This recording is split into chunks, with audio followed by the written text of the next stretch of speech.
मुद्दा वहाँ पे बनाया जा रहा है कि हिमाचल में जो कांग्रेस ने वायदा किया था वो पूरा नहीं किया है और यहाँ पर भी जो गारंटी दे रही है वो भी पूरा नहीं। नहीं, कौन कह रहा है कि हिमाचल सरकार ने अपनी गारंटी पूरी नहीं की है।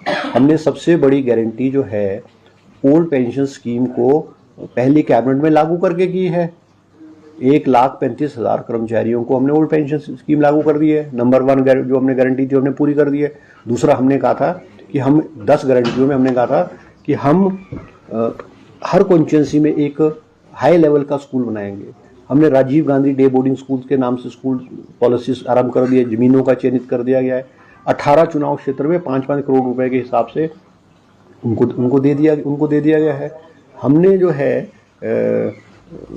और जो हमने गारंटीज की, तो अभी तो इस सरकार का कार्यकाल सिर्फ 9 महीने का हो गया है और किसी भी सरकार का 9 महीने का कार्यकाल बड़ा नहीं होता है। ये तो हमारे आपदा आ गई हिमाचल प्रदेश में, आप सबको पता है पिछले 3 महीने से जो नुकसान हुआ है, कोई 10,000 करोड़ रुपए का नुकसान हुआ है। प्राइवेट सेक्टर में भी रोड्स है, इंफ्रास्ट्रक्चर है, उसको बहाल करने में करोड़ों रुपए लग गया है। आज हमारी प्रदेश की वित्तीय स्थिति हालत हमारी ठीक नहीं है, मगर उसके बावजूद भी हमने विकास कार्यों में हिमाचल प्रदेश को आगे और निश्चित रूप से जो हमने गारंटियां की हैं, गारंटियां हमने जो की है, जैसे महिलाओं को 1,500 रुपये देने वाली बात है, निश्चित रूप से समय आने के साथ हम उनको इन गारंटियों को हमने पूरा करेंगे। अब वो गारंटी हमने ये थोड़ी कहा था कि हम पहले ही 6 महीने में करेंगे। वो गारंटीज तो हमने पूरे 5 साल में पूरी करनी है और निश्चित रूप में हम उसको 5 सालों में हम इसको पूरा करेंगे। रोजगार देने पर भी गारंटी दी गई थी, कितने बेरोजगारों को अभी तक रोजगार दिया गया? नहीं, हिमाचल प्रदेश में देखो अभी तक हमने कैबिनेट ने 10,000 से अधिक पोस्टें स्वीकृत की हैं। कैबिनेट में 10,000 से, जिसमें से 6,000 के करीब तो हमने एजुकेशन डिपार्टमेंट में की है। और अब क्योंकि सबॉर्डिनेट सर्विस बोर्ड जो है वो भ्रष्टाचार का अड्डा बन गया हुआ था, वहाँ पे पेपर बिका करते थे।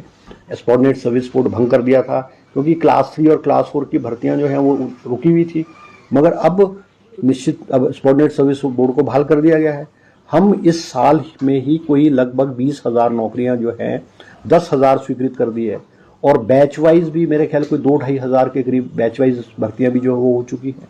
निश्चित रूप से हमने जो कहा था कि हम हिमाचल प्रदेश में पहले 1 साल में 20,000 भर्तियां करेंगे, वो हम करने जा रहे हैं। मेरे ख्याल 10,000 12,000 के करीब हम भर्तियां मतलब कर चुके हैं या हमारा प्रोसेस जो है आरंभ हो चुका है।